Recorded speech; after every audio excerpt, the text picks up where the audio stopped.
जय हिंद दोस्तों, इग्नो वाला फौजी यूट्यूब चैनल में आपका स्वागत है। आज हम बात करते हैं BPSC 131 राजनीतिक सिद्धांत का परिचय के जून 2025 के सोल्ड क्वेश्चन पेपर के बारे में, जो कि आपका 100 मार्क्स का होने वाला है, जिसमें आपको 3 घंटे का टाइम मिलेगा। इसमें आपको 2 भाग मिलेंगे, भाग 1 और भाग 2। आपको प्रत्येक भाग से मिनिमम 2 क्वेश्चन लेने हैं। अगर आप ऊपर वाले भाग से 2 क्वेश्चन करते हैं तो नीचे वाले भाग से आपको 3 क्वेश्चन करने होंगे। अगर आप नीचे वाले भाग से 2 क्वेश्चन करते हैं तो ऊपर वाले भाग से आपको 3 क्वेश्चन करने होंगे, क्योंकि टोटल आपको 5 क्वेश्चन अटैम्प्ट करने हैं और एक क्वेश्चन आपका 20 मार्क्स का होगा। एक क्वेश्चन आपको 400 शब्दों में लिखना है। भाग 1 में टोटल 4 क्वेश्चन है, भाग 2 में भी टोटल 4 क्वेश्चन है, तो दोनों को मिलाकर आपके टोटल 8 क्वेश्चन मिलते हैं, जिसमें से आपको 5 क्वेश्चन करने हैं। मीडियम आपका एक रहेगा, चाहे आप इसे इंग्लिश में देख सकते हैं या हिंदी में। पूरा क्वेश्चन एक मीडियम में लिखना है। अगर इंग्लिश में स्टार्टिंग करते हो तो इंग्लिश में लिखो, हिंदी में स्टार्टिंग करते हो तो हिंदी मीडियम में लिखो।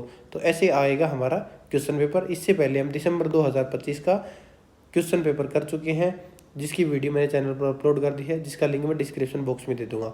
अगर आपको इसकी वन शॉट वीडियो और वीडियोस देखनी है तो इसकी प्ले लिस्ट पर जाकर चेक कर सकते हैं। अगर आपको किसी और सब्जेक्ट के PYQ और वन शॉट वीडियो चाहिए तो आप कमेंट बॉक्स में उस सब्जेक्ट का कोड बता सकते हैं, हम आपको लिए उस सब्जेक्ट की वीडियो लेकर आ जाएंगे। अगर आपने अभी तक हमारे इग्नो वाला फौजी यूट्यूब चैनल को सब्सक्राइब नहीं किया है तो इग्नो वाला फौजी यूट्यूब चैनल को सब्सक्राइब कर दें।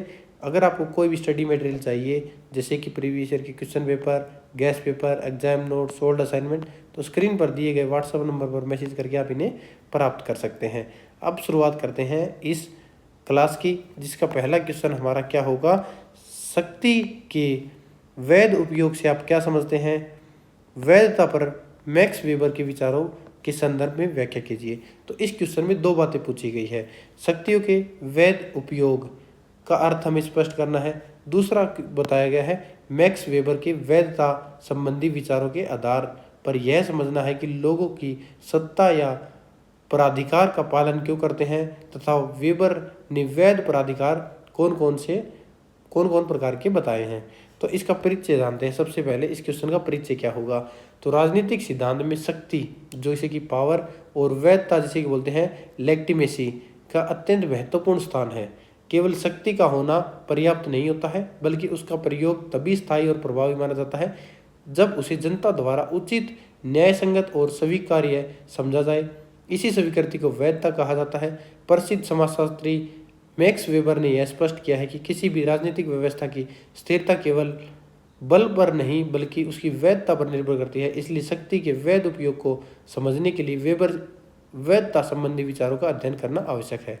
अब हम शुरुआत में समझते हैं शक्ति के वैध उपयोग का अर्थ क्या होता है। शक्ति के वैध उपयोग का तात्पर्य एक ऐसी शक्ति से या अधिकार के प्रयोग से है जिसे समाज के लोग उचित, न्यायसंगत और स्वीकार्य मानते हैं। अगर सरल शब्दों में बात करें तो शक्ति केवल बल या जबरदस्ती के बारे में नहीं, यह केवल तब प्रभावी और स्थिर हो जाती है जब इसे मान्य प्राधिकारी के रूप में मान्यता दी जाती है। तो इसके अर्थ क्या है। लोग होते हैं वो स्वेच्छा से आदर्शों का पालन करते हैं। प्राधिकार को आदेश देने का अधिकार प्राप्त होता है। शक्ति केवल बल या दबाव पर आधारित नहीं होती। वैधता मिलने पर शक्ति स्थायी और प्रभावशाली बन सकती है। तो सरल शब्दों में इसका अर्थ हमने समझ लिया है कि क्या होता है। अब वैधता की मैक्स वेबर की अवधारणा को जानते हैं। मैक्स वेबर ने शक्ति और प्राधिकार के बीच में अंतर को स्पष्ट किया है, जिसमें इसने शक्ति को बताया है और प्राधिकार को बताया है। मैक्स वेबर के अनुसार शक्ति किसी व्यक्ति या समूह अपनी इच्छा दूसरे पर लागू करने की क्षमता है। इसमें विरोध होने पर आदेश मनवाया जा सकता है। अब प्राधिकार की बात करें तो प्राधिकार क्या होता है, जिसे अथॉरिटी बोलते हैं। वैध शक्ति वह शक्ति जिसे लोग स्वेच्छा से स्वीकार करते हैं। इसमें आदेशों का पालन विश्वास और स्वीकृति के आधार पर होता है, जिसे प्राधिकार और अथॉरिटी बोलते हैं। वेबर के अनुसार किसी भी शासन व्यवस्था की स्थिरता के लिए वैधता आवश्यक है। यदि वैधता समाप्त हो जाए तो सत्ता केवल बल और दमन पर निर्भर रह जाती है। मैक्स वेबर के अनुसार वैध प्राधिकार के प्रकार कौन कौन से हैं, तो हम जानते हैं इसमें वेबर के अनुसार प्राधिकार के प्रकार कौन कौन से हैं। सबसे पहले वेबर ने वैधता के 3 मुख्य प्रकारों की पहचान की है।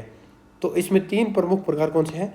पारंपरिक प्राधिकार, दूसरा करिश्माई प्राधिकारी और तीसरा कानूनी तार्किक प्राधिकारी आते हैं। तो पारंपरिक प्राधिकारी में कौन से आते हैं? रीति रिवाज, परंपराओं और लंबे समय से चली आ रही प्रथाओं पर आधारित। इसलिए लोग आज्ञा मानते हैं क्योंकि वह हमेशा से इसी तरह रहा है। उदाहरण के तौर पर पारंपरिक समाजों में राजशाही, वंशानुगत शासक और जाति आधारित नेतृत्व। दूसरा है करिश्माई प्राधिकारी, किसी व्यक्ति के व्यक्तिगत गुणों, आकर्षण और नेतृत्व पर आधारित है। लोग इसलिए आज्ञा मानते हैं क्योंकि वे नेता की असाधारण क्षमताओं में विश्वास करते हैं। उदाहरण के तौर पर धार्मिक नेता, क्रांतिकारी और महात्मा गांधी जैसे राष्ट्रीय नेता का आप इसमें उदाहरण दे सकते हैं। अब आता है कानूनी तार्किक प्राधिकारी क्या होते हैं? कानूनों, नियमों और औपचारिक प्रक्रियाओं पर आधारित होते हैं। इसमें प्राधिकारी आधिकारिक पदों से जुड़ा होता है, व्यक्तियों से नहीं। उदाहरण के तौर पर देखोगे तो आधुनिक लोकतांत्रिक सरकारें, नौकरशाही कानूनी संस्थान इसके अंतर्गत आ रहे हैं। शक्ति में वैधता का महत्व क्या है, इस पर बात करेंगे। तो राजनीतिक और सामाजिक प्रणालियों की स्थिरता सुनिश्चित करती है शक्ति में वैधता। बल या जबरदस्ती की आवश्यकता को कम करती है। स्वैच्छिक आज्ञाकारिता को प्रोत्साहित करती है। संस्थानों में विश्वास को मजबूत करती है। सामाजिक व्यवस्था यह बनाए रखती है। तो इस क्वेश्चन का निष्कर्ष मैं करवा देता हूँ, बाकी क्वेश्चन का निष्कर्ष आपको खुद करना होगा। शक्ति के वैध उपयोग का अर्थ है ऐसे प्राधिकारी का प्रयोग करना, ऐसी अथॉरिटी का प्रयोग करना जिसे समाज द्वारा सही स्वीकार किया जाता है। मैक्स वेबर के अनुसार वैधता प्राधिकारी की नींव है और यह परंपरा, करिश्मा और कानूनी तार्किक नियमों पर आधारित है। वैधता के बिना शक्ति अस्थिर हो जाती है और केवल बल पर आधारित करती है, जबकि वैध प्राधिकारी समाज में स्थिरता, व्यवस्था और स्वीकृति सुनिश्चित करते हैं। अब बात करते हैं इसके क्वेश्चन नंबर 2 की। J.S. मिल की स्वतंत्रता की धारणा की व्याख्या कीजिए। तो इस क्वेश्चन में हम बात करेंगे J.S. मिल की स्वतंत्रता की अवधारणा। इस उत्तर में मिल द्वारा स्वतंत्रता का अर्थ हानि सिद्धांत, विचार और अभिव्यक्ति की स्वतंत्रता, व्यक्तित्व विकास, राज्य एवं समाज की सीमाएं, स्व संबंधी और पर संबंधी कार्यों का अंतर और स्वतंत्रता के उत्तरदायित्व आधार की इसमें चर्चा करेंगे।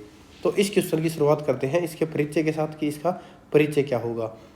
तो जॉन स्ट्रोल मिल है, जिसे कि J.S. मिल बोला गया है इस क्वेश्चन में, 19वीं शताब्दी के प्रमुख उदारवादी विचारक थे। उनकी प्रसिद्ध पुस्तक थी ऑन लिबर्टी, जो कि 1859 में आधुनिक उदारवादी राजनीतिक चिंतन की महत्वपूर्ण कृति मानी जाती है। मिल का मानना था कि व्यक्ति की स्वतंत्रता मानव विकास, रचनात्मकता और सामाजिक प्रगति का आधार है।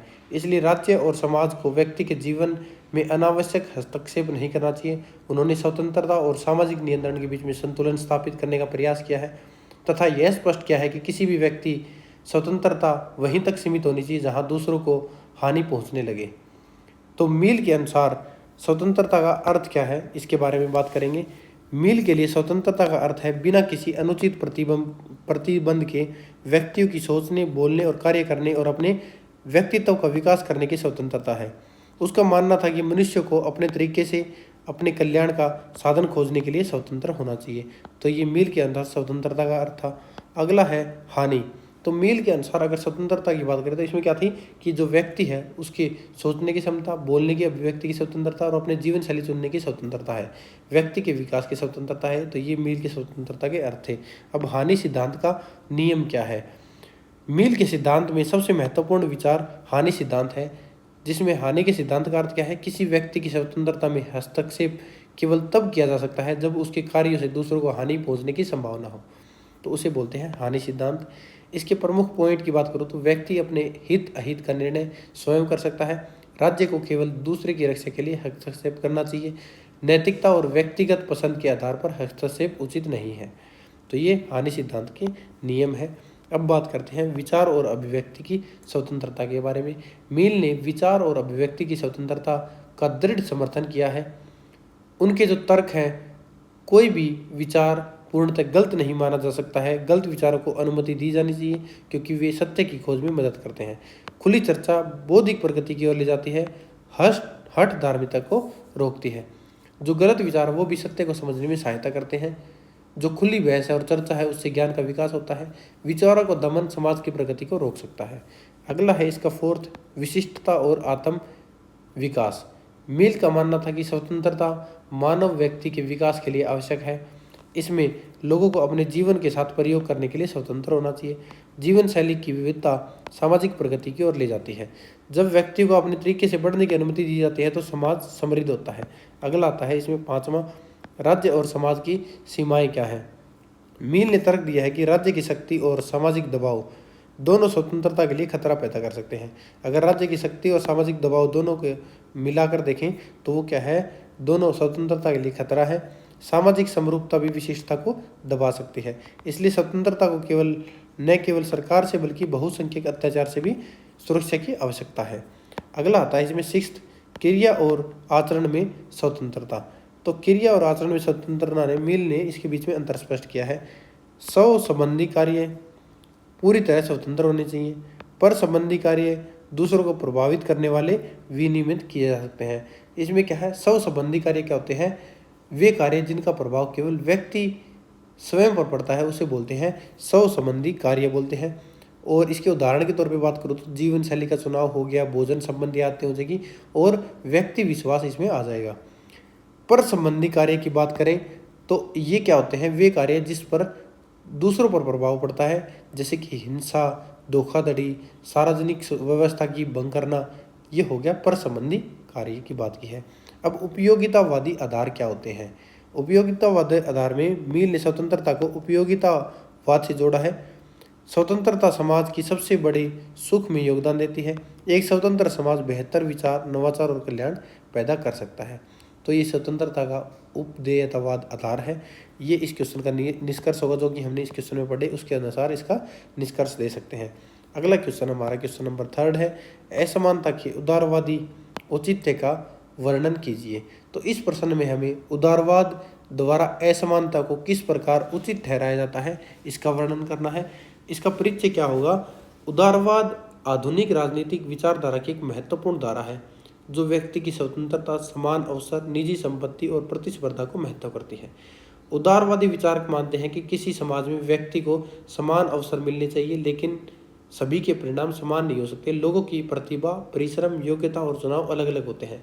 इसलिए आय, संपत्ति और सामाजिक स्थिति में कुछ हद तक असमानता स्वाभाविक उचित मानी जाती है कि व्यक्ति की आय और संपत्ति और सामाजिक स्थिति कुछ हद तक अलग हो सकती है। इसी दृष्टिकोण को असमानता का उदारवादी औचित्य कहा जाता है। तो आप इसको समझ गए होंगे कि उदारवादी के औचित्य क्या होता है। अब इसका अर्थ समझेंगे कि उदारवादी समानता का अर्थ क्या होता है। असमानता का अर्थ, उदारवादी असमानता का तात्पर्य ऐसी सामाजिक और आर्थिक असमानता से है जिसमें समान अवसरों की व्यवस्था के भीतर उत्पन्न होते हैं। व्यक्ति की योग्यता, प्रतिभा और परिश्रम का परिणाम हो, किसी प्रकार के भेदभाव या दमन आधारी ना हो, जिसे क्या बोलते हैं, उदारवादी असमानता का अर्थ बोला जाता है। उदारवादी असमानता की विशेषताएं क्या है इसकी बात करेंगे। तो इसकी प्रमुख विशेषताएं क्या होती हैं। समान परिणामों के बजाय समान अवसरों पर जोर दिया जाता है। योग्यता के आधार पर आय और स्थिति में अंतर स्वीकार किया जाता है। प्रतिस्पर्धा व्यक्ति उपलब्धि को प्रोत्साहित करती है। निजी संपत्ति और मुक्त बाजार प्रणाली का समर्थन किया जाता है। चयन की स्वतंत्रता और प्रयास में विश्वास किया जाता है। असमानता का उदारवादी औचित्य क्या है। तो इसमें उदारवादी असमानता को निम्नलिखित आधारों द्वारा उचित ठहराया जाता है, जिसमें अवसर की समानता, योग्यता और प्रयास के लिए पुरस्कार दिए जाते हैं। फिर क्या होता है, आर्थिक समृद्धि और दक्षता देखी जाती है। व्यक्ति स्वतंत्रता का संरक्षण देखा जाता है। प्रगति के लिए प्रोत्साहन किया जाता है। फिर इसकी आलोचनाएं क्या है, क्या क्या आलोचना की गई है इसकी। यह जाति, लिंग और वर्ग जैसे संरचनात्मक असमानता को नजरअंदाज कर सकता है। समान अवसर अक्सर व्यवहारिक रूप से सभी के लिए उपलब्ध नहीं होते हैं। यह अमीर और गरीब के बीच में बढ़ती खाई को जन्म दे सकता है। तो ये इसकी आलोचना में आते हैं। तो ये इसके बारे में बताया गया है। अगला क्या है, इसका निष्कर्ष है जो कि इस क्वेश्चन में आपने क्या पढ़ा। उदारवादी असमानता सामाजिक और आर्थिक स्थिति में अंतर को मुक्त प्रतिस्पर्धा और व्यक्तिगत प्रयास के स्वाभाविक परिणाम के रूप में स्वीकार करती है। तो उदारवादी असमानता क्या करती है, सामाजिक और आर्थिक स्थिति में जो अंतर है उसे मुक्त प्रतिस्पर्धा और व्यक्तिगत प्रयास में क्या है उसे स्वीकार कर रही है, बशर्ते कि सभी को समान अवसर प्राप्त हो। तो इसमें एक कंडीशन रखी गई है कि सभी को समान अवसर प्राप्त होने चाहिए। इसे योग्यता, स्वतंत्रता और आर्थिक दक्षता के आधार पर उचित ठहराया जाता है। लेकिन समाजों में बात करें तो निष्पक्षता सुनिश्चित करने के लिए अभी भी सुरक्षा उपाय की आवश्यकता होती है। अब बात करते हैं इसके नेक्स्ट क्वेश्चन की, क्वेश्चन नंबर 4, प्राकृतिक अधिकारों के सिद्धांत और कानूनी अधिकारों के सिद्धांत के बीच में अंतर स्पष्ट कीजिए। तो इस क्वेश्चन में क्या क्या पूछा गया है, प्राकृतिक अधिकारों के सिद्धांत, कानूनी अधिकारों के सिद्धांत और इनका तुलनात्मक अध्ययन, ये हमें करना है इस क्वेश्चन में। तो इस क्वेश्चन में करने से पहले इसका परिचय देखना होगा। अधिकार मानव विकास और गरिमा के लिए आवश्यक है। विभिन्न सिद्धांत अधिकारों की उत्पत्ति, प्रकृति की व्याख्या करते हैं। दो महत्वपूर्ण सिद्धांत जो कि प्राकृतिक अधिकारों का सिद्धांत और कानूनी अधिकारों का सिद्धांत, दोनों अधिकारों की उत्पत्ति, प्रकृति और वैधता में भिन्न है। तो इसका अर्थ बात करेंगे कि इसका अर्थ क्या होगा। तो प्राकृतिक अधिकारों का सिद्धांत एवं कानूनी अधिकारों का सिद्धांत का अंतर की बात करें तो इसमें हम दोनों में अंतर इजीली देख सकते हैं। तो सबसे पहले इसमें देखेंगे प्राकृतिक अधिकारों का सिद्धांत क्या है, उसका अर्थ देखते हैं। तो इसमें प्राकृतिक अधिकार वे अधिकार हैं जो माना जाता है कि प्रकृति, तर्क या ईश्वर द्वारा दिए गए हैं। ये राज्य के गठन से पहले भी मौजूद थे, जब तक राज्य नहीं बने थे तब भी ये मौजूद थे। उदाहरण के तौर पे देखा तो जीवन, स्वतंत्रता, संपत्ति का अधिकार, जो कि जॉन लोक जैसे दार्शनिकों द्वारा प्रस्तावित किया गया है, ये क्या है, प्राकृतिक अधिकारों का सिद्धांत है। अब कानूनी अधिकारों का सिद्धांत की बात करें तो कानूनी अधिकार वे अधिकार हैं जो राज्य द्वारा निर्मित और गारंटीकृत होते हैं। ये केवल किसी देश के कानून ढांचे के भीतर मौजूद होते हैं। ये किसी देश के अलग अलग होते हैं। अमेरिका का कुछ होगा, ब्रिटेन का कुछ होगा, भारत का कुछ है, चाइना का कुछ है। उदाहरण के तौर पे देखें तो मतदान का अधिकार, शिक्षा का अधिकार, समानता का अधिकार इसमें देखे जाते हैं। इसकी उत्पत्ति कैसे हुई, प्राकृतिक अधिकार के अनुसार प्रकृति, नैतिकता और दैवीय कानून से ये उत्पन्न होते हैं। कानूनी अधिकार के अनुसार संविधान और राज्य द्वारा बनाए गए कानूनों से ये उत्पन्न होते हैं। फिर इसके प्रवर्तन की बात करते हैं। प्राकृतिक अधिकार सिद्धांत के अनुसार अदालतों द्वारा तब तक लागू करने योग्य नहीं है जब तक कि कानून द्वारा मान्यता इसमें प्राप्त न हो। कानूनी अधिकार के सिद्धांत की बात करें तो अदालतों और कानून संस्थाओं द्वारा पूरी तरह से ये लागू करने योग्य हैं। अब इसकी प्रकृति कैसी होगी, तो प्राकृतिक अधिकार सिद्धांत के अनुसार सार्वभौमिक, मौलिक और अपरिहार्य, जिसे छीना नहीं जा सकता है, इसे बोलते हैं अपरिहार्य। तो ये प्राकृतिक अधिकारी सिद्धांत के अनुसार है इसकी प्रकृति। कानूनी अधिकार के अनुसार प्रकृति कैसी है, सीमित, परिवर्तनशील होते हैं, कानूनी प्रणाली पर ये निर्भर होते हैं। इसका दायरा क्या होगा, प्राकृतिक अधिकार क्या होंगे, व्यापक और सभी मनुष्यों पर लागू होने वाले नैतिक सिद्धांतों पर आधारित है। इसका कानूनी अधिकार कैसा होगा, किसी विशेष राज्य के नागरिक होते हैं वहाँ तक ये सीमित होते हैं, ये इसका दायरा है। इसकी परिवर्तनशीलता की बात करें तो प्राकृतिक सिद्धांत के अनुसार स्थायी और अपरिवर्तनीय माने जाते हैं। कानूनी अधिकार के द्वारा क्या है, विधायिका द्वारा बदले, संशोधित या समाप्त किए जा सकते हैं। राज्य पर निर्भरता क्या है, प्राकृतिक सिद्धांत के अनुसार राज्य से स्वतंत्र मौजूद है। कानूनी अधिकार के अनुसार केवल राज्य के कारण ये मौजूद है। तो प्राकृतिक अधिकारों का सिद्धांत व्यक्तियों की नैतिक और सार्वभौमिक अधिकारों पर जोर देता है। तो जो प्राकृतिक अधिकारों का सिद्धांत है वो क्या देता है, व्यक्तियों के नैतिक और सार्वभौमिक अधिकारों पर, जबकि कानूनी अधिकारों का सिद्धांत राज्य द्वारा प्रदान और संरक्षित अधिकारों पर केंद्रित करता है। जो कानूनी अधिकारों का सिद्धांत है ना, वो किस पर जोर देता है, राज्य द्वारा प्रदान संरक्षित अधिकारों पर अधिक ध्यान केंद्रित करता है। तो ये हमारे इस क्वेश्चन का आंसर होगा जिसको हमने अच्छे से देखा है। तो इस क्वेश्चन में हमने क्या देखा, प्राकृतिक अधिकारों का सिद्धांत, कानूनी अधिकारों का सिद्धांत और उसके बीच में अंतर देखे, कैसे कैसे इसमें अंतर हो सकते हैं।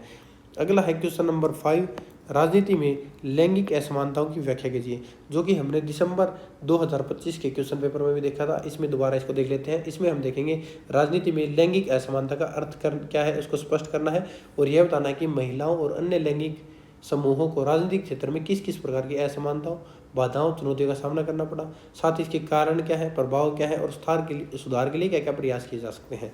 तो सबसे पहले देखेंगे इसका परिचय। राजनीति में लैंगिक असमानता का तात्पर्य है पुरुषों की तुलना में राजनीतिक प्रक्रियाओं में महिलाओं और अन्य लैंगिक समूहों की असमान भागीदारता, प्रतिनिधित्व और प्रभाव से है। संवैधानिक समानता और लोकतांत्रिक अधिकारों के बावजूद भारत सहित कई समाजों में राजनीतिक मुख्य रूप से पुरुष प्रधान बनी हुई है। तो राजनीति क्या है, मुख्य रूप से क्या है, पुरुष प्रधान है, जिसमें पुरुषों का वर्चस्व ज़्यादा है, महिलाओं की भागीदारी ना के बराबर है। महिलाओं का कम राजनीतिक प्रतिनिधित्व कैसे है, लैंगिक असमानता के सबसे दृश्य रूपों में से एक राजनीतिक संस्थाओं में महिलाओं का कम प्रतिनिधित्व है। तो सबसे ज़्यादा देखा जाए तो राजनीति में ही महिलाओं का कम प्रतिनिधित्व है, जिसमें संसद, राज्य विधानसभा, स्थानीय निकायों में कम महिलाओं का होना, जो कि क्या है, आरक्षण के कारण क्या है, इसमें पंचायती स्तर पर थोड़ा सुधार हुआ है, लेकिन हायर लेवल पर, संसदीय लेवल पर इसमें आज तक कोई आरक्षण का प्रावधान नहीं है, इसलिए उनकी संख्या बहुत ही कम है। महिलाएं अक्सर मंत्रियों, पार्टी अध्यक्षों और वरिष्ठ नेताओं भूमिकाओं जैसे प्रमुख निर्णय लेने वाले पदों पर कम प्रतिनिधित्व पाती है। जो मेन पद है उन पर महिलाएं कभी नहीं पा जाती। जैसे कि कोई भी आप मेन रीजन देख लो, मेन पद है जो कि मंत्री पद है, उन पर कभी ये देखने को नहीं मिलेगी। राजनीतिक दल चुनाव के दौरान महिला उम्मीदवारों को कम टिकट देते हैं। तो जब भी चुनाव होगा तो महिलाओं को टिकट ना के बराबर दिया जाता है। कोई एक आधी सीट है जिस पर वर्चस्व ज़्यादा हो तो उनको दिया जाता है। भारत में अगर राष्ट्रपति, प्रधानमंत्री और मुख्यमंत्री के तौर पर बात करें तो इनकी गिनती भी बहुत ही कम मात्रा में आती है। जो कि प्रधानमंत्री के तौर पर बात करें तो हमारे इंदिरा गांधी थी जिन्होंने शुरुआत की थी, फिर मुख्यमंत्री में बहुत सारे आगे बढ़ गए, राष्ट्रपति भी थी, पर ये क्या है, ना के बराबर है। पितृसत्तात्मक सामाजिक संरचना हमारी कैसी है? राजनीतिक पितृसत्तात्मक मानदंडों में गहराई से प्रभावित करते हैं। ये जानते हैं कि नेतृत्व और निर्णय लेना पुरुषों की भूमिका है। महिलाओं को नेतृत्व के लिए कम सक्षम माना जाता है। पारंपरिक लैंगिक भूमिकाएं महिलाओं को घरेलू जिम्मेदारियों तक सीमित रखती है। पारिवारिक और सामाजिक दबाव महिलाओं को राजनीति में प्रवेश करने के लिए हतोत्साहित करती है। थर्ड इसका आता है आर्थिक असमानता और संसाधनों की कमी कैसी है? राजनीति के लिए वित्तीय संसाधन, नेटवर्क और सहायता प्रणालियों की आवश्यकता होती है। महिलाओं की आमतौर पर आर्थिक संसाधनों तक कम पहुंच होती है। चुनाव प्रचार के लिए धन की आवश्यकता होती है जिनकी महिलाओं के पास कमी होती है। पार्टी फंडिंग और सहायता संरचना पर अक्सर पुरुष उम्मीदवारों का दबदबा रहता है। फोर्थ आता है शैक्षिक और जागरूक अंतराल क्या है? हालांकि सुधार हो रहा है, शिक्षा में लैंगिक असमानताएं अभी भी राजनीतिक भागीदारी को प्रभावित करती हैं। कुछ महिलाओं में राजनीतिक जागरूकता की कमी भागीदारी को कम करती है। नेतृत्व प्रशिक्षण और राजनीतिक अनुभव तक सीमित पहुंच है। राजनीतिक कौशल विकसित करने के इसमें कम अवसर दिए जाते हैं। इसमें हिंसा और सुरक्षा के मुद्दों पर बात करें तो महिलाएं राजनीति में खतरे, उत्पीड़न और हिंसा का सामना करती हैं जो भागीदारी को हतोत्साहित करते हैं। महिलाओं के साथ क्या है, अत्याचार है, उनके बहुत खतरे हैं, उनका क्या है, दुरुपयोग किया जाता है। अगर उनको ऊंचे पद पर पहुंचना है तो उनका गलत तरीके से यूज करके उनको ऊपर तक पहुंचाया जाता है। ये मैं नहीं बोलता, ये बहुत सारे रिसोर्सेज हैं उन द्वारा बोला जाता है। ऑनलाइन दुर्व्यवहार किया जाता है। चरित्र का हनन किया जाता है। ये सबसे बड़ा फैक्टर है। अगर वुमेन को हायर पद तक जाना है, अगर वो नीचे ग्राउंड लेवल से उठ के जा रही है तो उनको इनसे चीज़ों के से होकर गुजरना होगा। चुनाव के दौरान शारीरिक डराना और धमकाना भी फेस करना पड़ता है। राजनीतिक स्थानों में सुरक्षित कार्य वातावरण की थोड़ी कमी होती है क्योंकि पितृसत्तात्मक प्रधान देश है, पितृसत्तात्मक राजनीतिक पर्यावरण है जिसमें क्या है, इनके महिलाओं के लिए असुरक्षित वातावरण है। सांस्कृतिक और सामाजिक बाधाएं उनको झेलनी पड़ती है जिसमें कई समुदाय में राजनीतिक महिलाओं के लिए उपयुक्त नहीं माना जाता है। गतिशीलता और सार्वजनिक जुड़ाव का प्रतिबिंब है। नेतृत्व क्षमताओं के बारे में लैंगिक रूढ़िवादिता देखने को मिलती है। प्रतीकात्मकता प्रतिनिधित्व क्या है? कई मामलों में क्या है, महिलाओं की भागीदारी सार्थक होने के बजाय प्रतीकात्मक होती है। तो इसमें क्या है, सार्थक होने के बाद क्या है, दिखावटी रूप में होते हैं, शासन कोई और करता है, उनके नाम का होता है। महिलाओं को आरक्षण या पारिवारिक संबंधों के कारण नामांकित किया जाता है। या तो आरक्षण, महिला सीट आरक्षित किए जाते हैं इसलिए महिलाओं को खड़ा किया जाता है, या कोई पारिवारिक संबंधों के कारण उनको नामांकित किया जाता है। वास्तव निर्णय लेने की शक्ति अक्सर पुरुष नेताओं के पास होती है। उनके जो मेन डिसीजन है वो पुरुष लेते हैं। कुछ निर्वाचित पदों पर प्रोक्सी नेतृत्व, विशेष रूप से स्थानीय शासन में होना। तो स्थानीय शासन में जब ग्रामीण स्तर पर नगरीय निकाय चुनाव होंगे उनमें देखा जाता है कि जो महिलाओं की सीट है वो आरक्षित सीट पर खड़े होते हैं। अगर वो आरक्षित सीट नहीं है तो महिलाओं को नहीं, पुरुष ही उस पर खड़े होते हैं और जीतते हैं और शासन करते हैं। अगला है मीडिया प्रतिनिधित्व और रूढ़िवादिवाद में क्या है, महिला राजनेताओं के नेतृत्व की क्षमता के बजाय उनके रंग रूप पर ध्यान केंद्रित करते हैं। पुरुष समकक्षों तुलना में महिलाओं नेताओं की कम कवरेज करती है। राजनीतिक रिपोर्टिंग में लैंगिक रूप में पक्षपाती आख्यान करती है। अगला इसमें है कानूनी और संस्थागत प्रयास। पंचायती राज संस्थाओं में महिलाओं के लिए आरक्षण जो कि 33% और अब कुछ राज्यों में इससे अधिक कर दिया गया है। महिला आरक्षण विधेयक, संसद और राज्यसभा विधानसभाओं में 33% आरक्षण प्रस्तावित है। विभिन्न आधारित योजनाएं जो कि जागरूकता कार्यक्रम है, ये इस क्वेश्चन का निष्कर्ष होगा जो कि यहाँ पर दिया गया है। आपको अपने जिस क्वेश्चन के आंसर के हिसाब से इसमें निष्कर्ष डिसाइड करना होगा कि इसका निष्कर्ष क्या होगा। अगला क्वेश्चन नंबर 6 है, राज्य की उदारवादी व्यक्तिवादी समझ पर एक टिप्पणी कीजिए। तो ये ऊपर क्वेश्चन में भी हमने पढ़ा था कि उदारवादी के बारे में। तो राज्य की उदारवादी व्यक्तिवादी समझ को स्पष्ट करना है। इसका परिचय क्या होगा? राज्य की उदारवादी व्यक्तिवादी समझ उदारवादी राजनीतिक परंपरा में निहित है जो व्यक्ति को समाज, राजनीतिक के केंद्र में रखती है। इस दृष्टिकोण के अनुसार राज्य मुख्य रूप से व्यक्तिगत संरचना, अधिकारों और हितों की रक्षा के लिए मौजूद है, न कि समाज पर हावी होने और इसे नियंत्रित करने के लिए है। तो उसे बोलते हैं राज्य की व्यक्तिवादी समझ। अगर बात करते हैं इसमें उदारवादी व्यक्तिवादी राज्य का अर्थ क्या है, तो इसमें क्या है, इस दृष्टिकोण के अनुसार राज्य क्या है, व्यक्ति अधिकारों की रक्षा करता है, व्यक्तिगत अधिकार है उनकी राज्य रक्षा करता है, कानून और व्यवस्था बनाए रखता है, न्याय एवं सुरक्षा सुनिश्चित करता है, आर्थिक और व्यक्तिगत जीवन में न्यूनतम हस्तक्षेप इसमें करता है। तो ये उदारवादी व्यक्तिवादी के कुछ क्या है, इसमें राज्य को एक तटस्थ संस्था के रूप में देखता है जो कि राज्य इनकी पालना करता है, उनकी रक्षा करता है। प्रमुख विचारक और विचार क्या है इनके, John Locke, John Stuart Mill, Adam Smith ने जो विचारक हैं इन्होंने अपने विचार रखे हैं।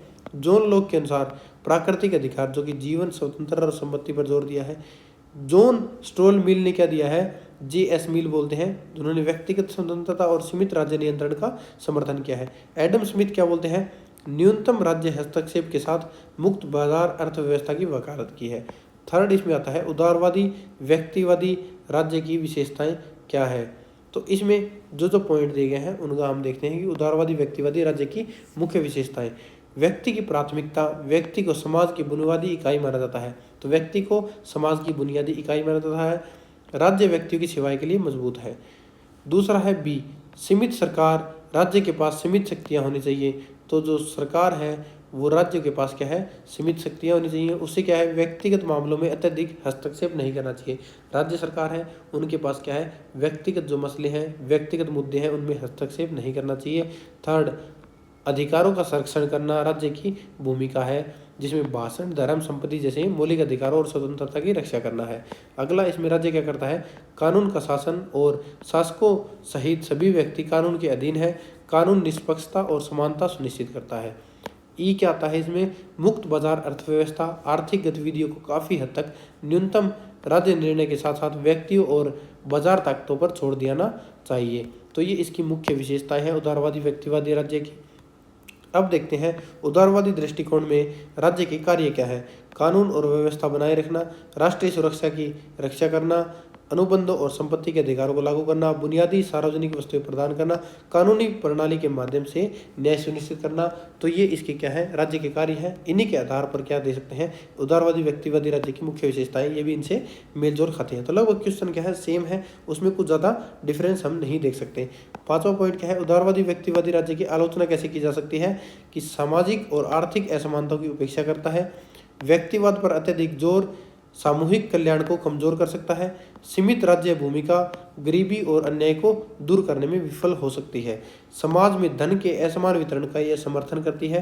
तो ये इस क्वेश्चन की क्या है, आलोचना है। अब देखेंगे इस क्वेश्चन का निष्कर्ष, जो कि इस क्वेश्चन के आधार पर आपको खुद करना होगा। तो ये इस क्वेश्चन का आंसर है। नेक्स्ट क्वेश्चन हम देखेंगे, आर्थिक संवृद्धि, आर्थिक विकास के बीच में अंतर का वर्णन कीजिए। तो इस क्वेश्चन में आपसे आर्थिक संवृद्धि पूछी गई है, जो कि इकोनॉमिक ग्रोथ है, और आर्थिक विकास जी के इकोनॉमिक डेवलपमेंट की अवधारणा को समझना है, उसके बीच में अंतर को स्पष्ट करना है, दोनों के अर्थ को, प्रकृति को, दायरे को, समय अवधि को, संरचनात्मक परिवर्तन को, आय वितरण को, मानव कल्याण से संबंधित पहलुओं की इसमें तुलना करनी है। तो सबसे पहले देखते हैं इसका अर्थ क्या होगा। तो इसका अर्थ के आधार पर इसमें अंतर स्पष्ट करेंगे आर्थिक संवृद्धि और आर्थिक विकास के बीच में। तो अर्थ है आर्थिक संवृद्धि, जिसे बोलते हैं इकोनॉमिक ग्रोथ, का तात्पर्य समय के साथ किसी देश की वस्तुओं सेवाओं के उत्पादन में वृद्धि से है। इसे आमतौर पर सकल घरेलू उत्पाद, जिसे क्या है GDP बोला जाता है, या प्रति व्यक्ति आय से द्वारा मापा जाता है। कि इकोनॉमिक ग्रोथ कैसी है, वो प्रति व्यक्ति आय या GDP द्वारा मापा जा सकता है। आर्थिक विकास का तात्पर्य लोगों के जीवन की गुणवत्ता, जीवन स्तर और आर्थिक कल्याण के समग्र सुधार से है। तो आर्थिक डेवलपमेंट क्या तात्पर्य क्या हुआ, कि आर्थिक डेवलपमेंट कब होगी, जब लोगों के जीवन की गुणवत्ता का सुधार होगा, जीवन का सुधार होगा, जीवन के स्तर है वो ऊपर होगा, आर्थिक कल्याण होगा उसमें है। साथ ही अर्थव्यवस्था में संरचनात्मक परिवर्तन भी आता है। तो इसमें इकोनॉमिक ग्रोथ की बात करें और इकोनॉमिक डेवलपमेंट की बात करें, तो इकोनॉमिक ग्रोथ तो होगी, देश तो ग्रोथ कर गया हमारा। आज इंडिया की बात करते हैं, तो आज हम वर्ल्ड की 3rd या 4th लार्जेस्ट कंट्री हैं GDP ग्रोथ में, लेकिन अब क्या है, वापस हम 6th पोजीशन पे आ गए हैं, वापस पिछड़ गए हैं। लेकिन अगर इकोनॉमिक डेवलपमेंट की बात करें तो उसमें हम बहुत पीछे हैं, क्योंकि इंडिया का मेजर हिस्सा 95% जो मनी है, जीडीपी है, वो हमारे देश के 5% लोगों के पास में है। और बाकी के क्या है, जो 95% लोग हैं हमारे, वो गरीबी रेखा से नीचे हैं, क्योंकि देश में 80 करोड़ लोग हैं, वो आज तो सरकार के दिए गए 5 केजी राशन पर पल रहे हैं। तो देश में आर्थिक विकास कहाँ से हुआ, आर्थिक डेवलपमेंट कहाँ से हुई? तो ये नहीं है कि आर्थिक समृद्धि ही आर्थिक विकास का मेल जोल नहीं है। तो ये चीज़ें आप ध्यान रखना। इसकी प्रकृति कैसी होगी? जो समृद्धि ग्रोथ है वो एक मात्रात्मक अवधारणा है, संख्याओं में मापने योग्य है। विकास एक गुणात्मक है और मात्रात्मक अवधारणा है, जिसमें सामाजिक, आर्थिक और संस्थागत परिवर्तन शामिल है। इन सभी चीज़ों को इंक्लूड किया जाता है। इसका दायरा क्या होगा? जो ग्रोथ है, समृद्धि है, मुख्य रूप से आय और उत्पादन पर केंद्रित है।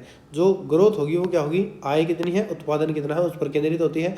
विकास किस में होता है, किस पर डिपेंड करता है? वृद्धि के साथ साथ क्या है? शिक्षा, स्वास्थ्य, रोजगार और गरीबी में कमी और समानता शामिल है। लेकिन आज के दिन हम इसी चीज़ में कंडीशन में पिछड़ रहे हैं। शिक्षा की कंडीशन इतनी बुरी है, सभी पेपर लीक हो रहे हैं, स्कूल 10,000 बंद कर दिए गए हैं सरकारी स्कूल को, और इंफ्रास्ट्रक्चर इतना खराब है, इतनी कंडीशन खराब है। स्वास्थ्य कंडीशन इतनी खराब है, अगर आप प्राइवेट हॉस्पिटल में इलाज नहीं करवाओगे तो सरकारी में मारे जाओगे। रोजगार, देश में सबसे ज़्यादा आज के दिन बेरोजगारी फैली हुई है। गरीबी, लोग 80 करोड़ फ्री के राशन पे पल रहे हैं, तो देख सकते हैं कि गरीबी क्या होगी। और समानता की बात तो भूल ही जाओ।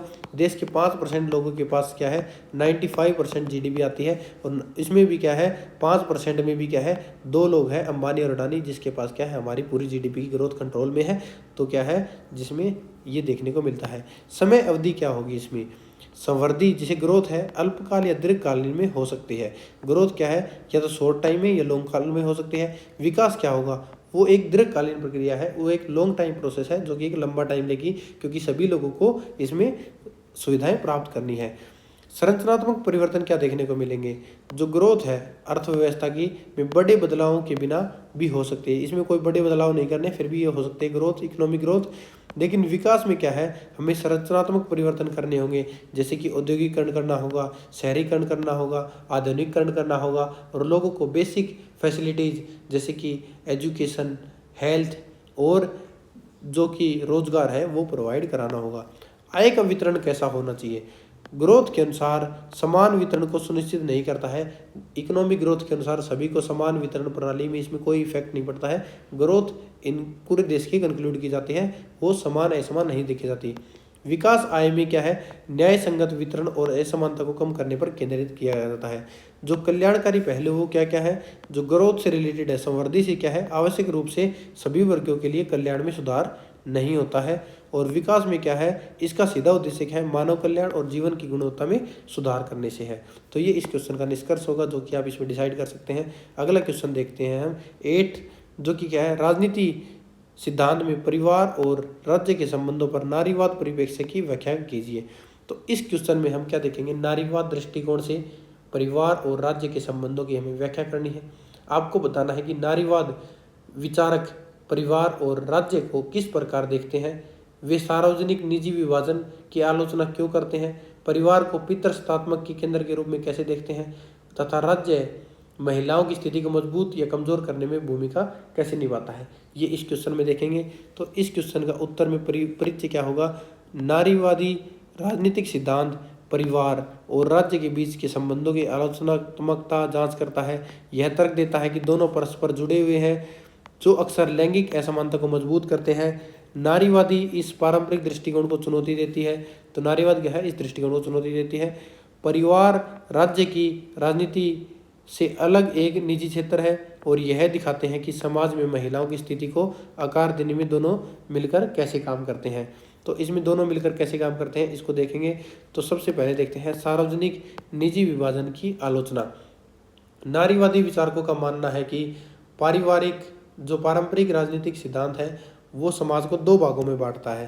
पहला है सार्वजनिक क्षेत्र में, दूसरा है निजी क्षेत्र में। तो जो नारीवादी विचारक है वो पारंपरिक राजनीतिक सिद्धांत को कैसे 2 क्षेत्र में बांटता है। जो सार्वजनिक क्षेत्र है उसमें आता है पुरुष प्रधान माना जाता है, जो निजी क्षेत्र है वो महिला क्षेत्र माना जाता है, जो कि परिवार, घरेलू जीवन और व्यक्तिगत संबंधित आता है।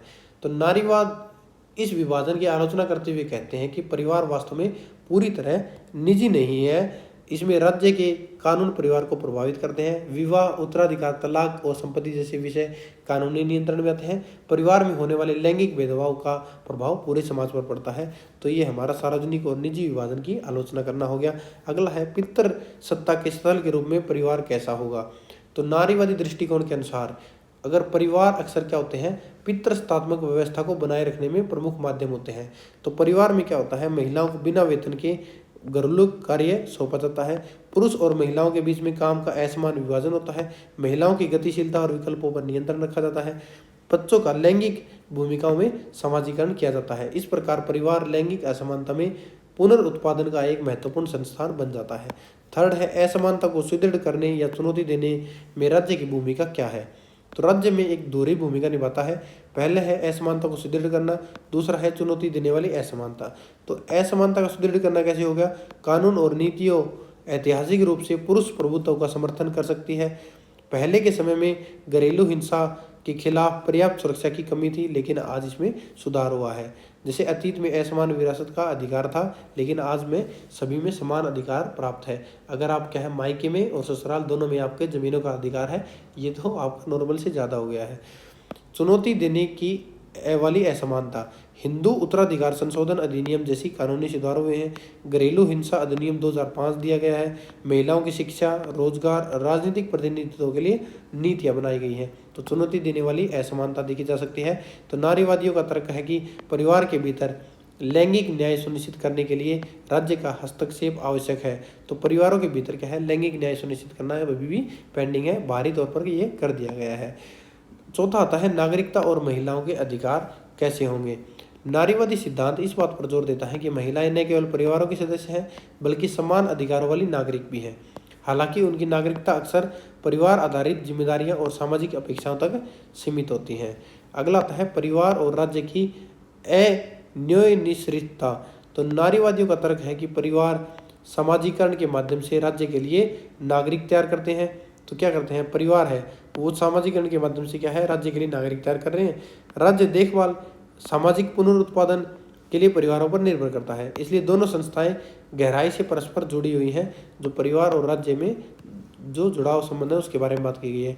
ये इस क्वेश्चन का निष्कर्ष होगा, जो कि आप आराम से इसमें देख सकते हैं, जो कि हमने इस क्वेश्चन का आंसर करवाया है उस हिसाब से। तो ये इस क्वेश्चन पेपर का हमने कंप्लीट सॉल्यूशन देख लिया है, जिसका आपने अच्छे से इसका एक्सप्लेनेशन देखा। अगर आपको इसमें कोई कमी लगे तो कमेंट बॉक्स में कमेंट करके बता सकते हैं कि हम इसको कैसे सुधार सकते हैं। अगर आपको वीडियो अच्छी लगी तो वीडियो को लाइक करें, चैनल को सब्सक्राइब करना ना भूलें। अगर आपको कोई इन्फॉर्मेशन चाहिए, लेटेस्ट अपडेट चाहिए, तो आप टेलीग्राम ग्रुप को ज्वाइन कर लें, जिसका लिंक डिस्क्रिप्शन बॉक्स में दिया गया है। तो ये थी हमारी आज की क्लास। मिलते हैं अगली एक इन्फॉर्मेटिव क्लास के साथ। तब तक के लिए जय हिंद, जय भारत।